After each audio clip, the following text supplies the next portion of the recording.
Hello, everyone. Welcome to the weekly guest podcast. My name is Edward Daniel. It's a pleasure to be here again today. Thank you for taking time out to listen. On this week's podcast, I have the pleasure of introducing you to David Matthews. David Matthews is a massage therapist or masseur.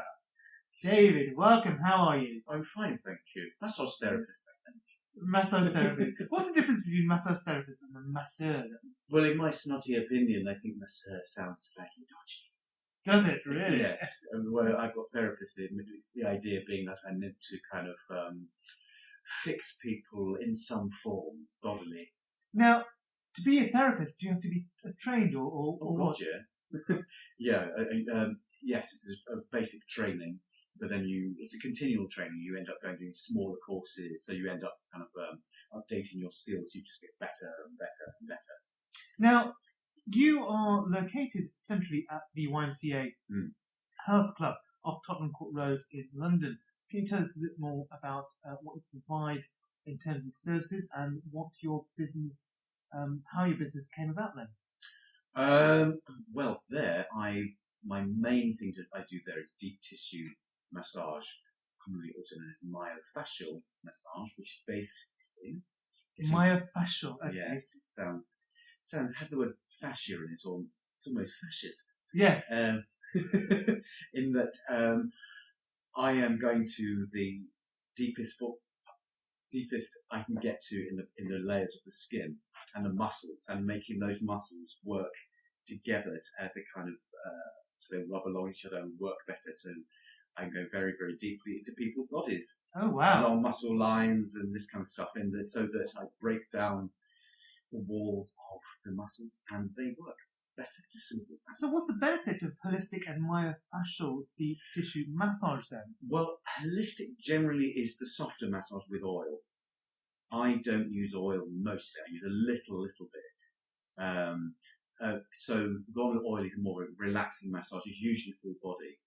And people do ask me for that, but I seem to have gained a reputation for fixing people. I keep saying that, so we shouldn't say that. For fixing people in terms of sports injuries and this kind of thing. What do you mean by fixing people then? What are you actually doing? Well, it's a sports centre, so therefore a lot of people who are into sport go there and use the gym, but also lots of office workers use the gym. And usually they end up doing sport. There's loads of cycling there. There's different programs they can do to build themselves up. So therefore, unfortunately, in them getting themselves better, they can often have an injury, and they then come to me or one of the other therapists that work there, and they get themselves hopefully better. Now, being somebody that occasionally has issues with my back, I know that most people are absolutely terrible when it comes to adequately performing stretching regimes or practicing good posture stances. What percentage of people issues could be avoided if they followed some sort of regime? Well, I think I don't know what percentage, but I think actually most people will probably gain from not standing up.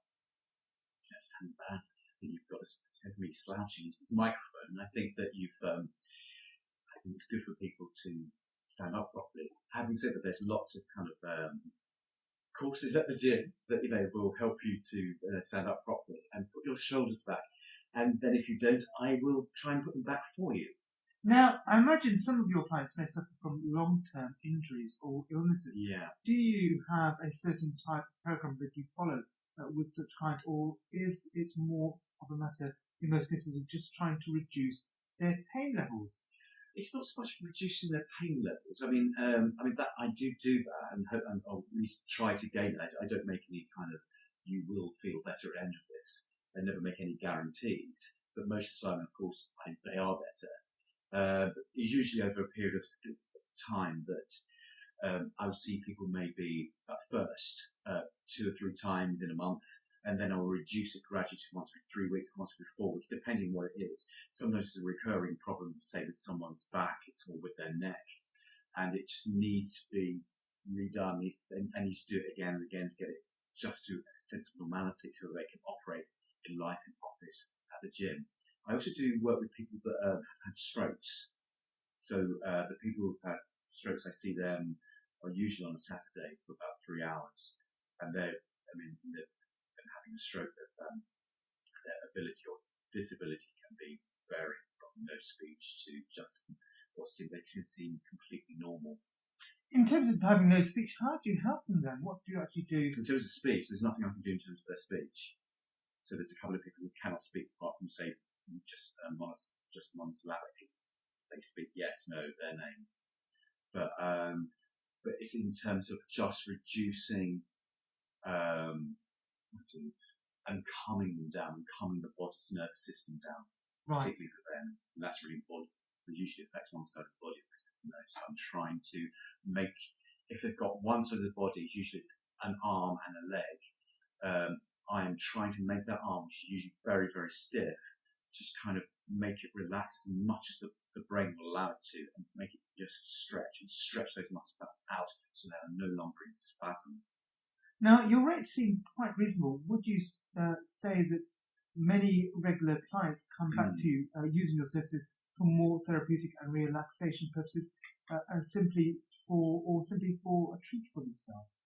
I think it's both those things. I think it's, or even three things. It's in the course of me relaxing the part of their body, say to their shoulders, which is very, very stiff, they relax, and often they may fall asleep in the process. A lot of the time, I would say that my massage is not particularly relaxing during it, because what I'm doing, I'm having to work on a muscle or muscles around a particular area that's really hurting to make that particular point, that particular muscle relax, to the other muscles around it.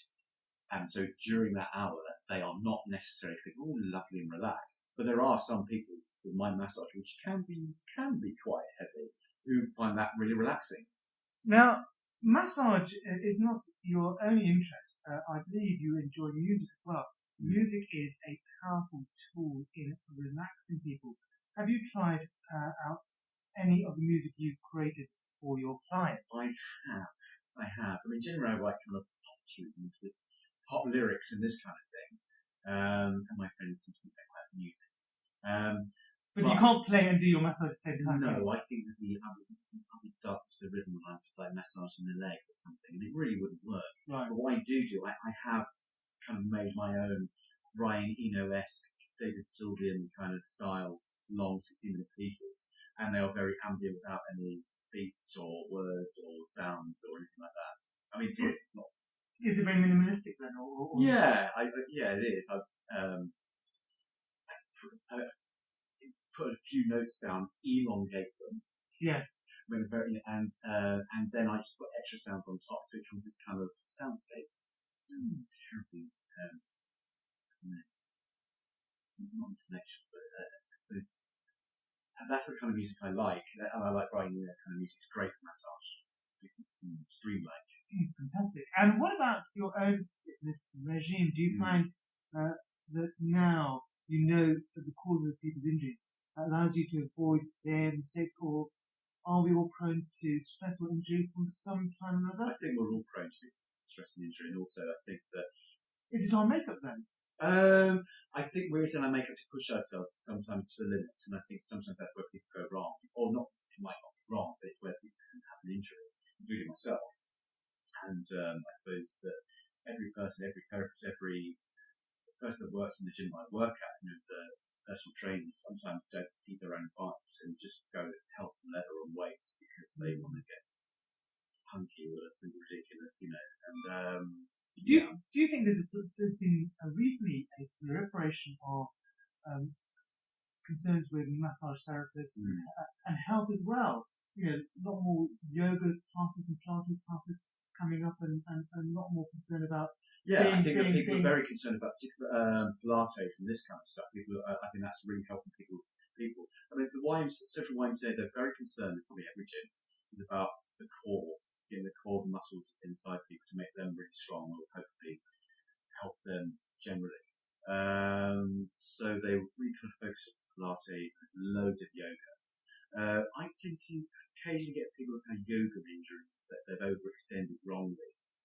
Yeah, if there's too many people in the class, so there's 30 people in a room, which can happen quite and you've got one tutor, you can't expect the tutor to go around and just make sure that everybody is doing everything totally correctly.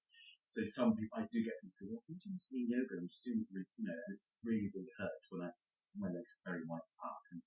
And I have to say that you can do your adductive crevices, that sort of thing. Wow. And if you could suggest one thing to benefit our muscular makeup, what would it be? I realise these things are obvious, but yet we still make the mistake. I know a lot of don't sit up straight, for example. Yes, since we both suddenly sitting up straight while we're saying that. Yes. What do you mean? Sorry, what's the question? Whether So is it something that people? There's a common thing that people have that comes back to you then. Yeah, it's all. I mean, it's forever computer shoulders. Right. So everybody, we're in front of the computer screen right now. Everybody, and whether socially or works or if they work in an office, are in front of computers, and therefore there's a certain amount of leaning in, and a certain way of holding the mouse, which inevitably just hurts their shoulders. So it's the rhomboids that run from the spine, the body, into their shoulder blades, generally really, really hurt people. So I spend a lot of time sticking elbows into those areas, that kind of thing, and neck, so people are peering forward, including me, right now, in fact, speaking into this microphone. Now, what are the types of clients you would like to meet then? Gosh, well, I see a variety of people anyway. I see a few actors, I see singers, I see a lot of office workers. So who would I like to see? Gosh, I'd love to see huge pop stars, please. That would be nice. See a few of them. Just for the novelty of, which your life might be fabulous. Well, I'm sure it will happen. Will it? Do you think it will? Yes. One of my friends, it will happen. Will it? Yes. Well, my friend Bill, he massaged Tori Amos, and I was really jealous. And I got the girl from, the girl used to go out with the guy from Blur. And I can't remember her name now. She's really made up I remember who she was.